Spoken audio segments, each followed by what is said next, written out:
Okay, ano sasabihin natin sa kanila dahil kulang? Alright, kids. Upo muna kayo po. Para sa ating, okay, next week na lang kayo ulit. And, sabi yung week 5. 5. Okay. Dahil nagbawang isip ni Ate Jen. Ayan. Bitaw kayo ng kamay. Nagbawang isip ni Ate Jen. Ayan. Kailangan nyo igrupo.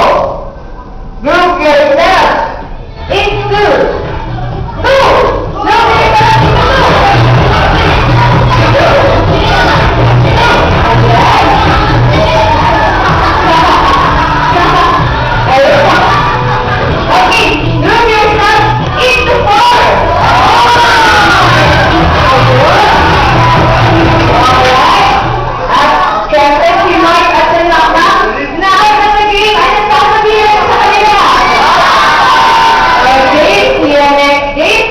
okay? One-on-one picture ka muna tayo ulit.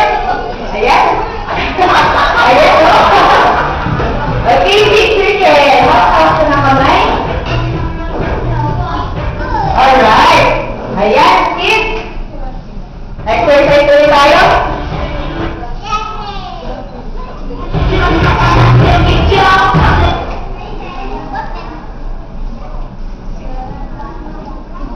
Alright, mga kids. Makinig lang kay Ate dyan, ha? Dahil yung game natin, the book is thinking with a please. Alright? Okay, tayo.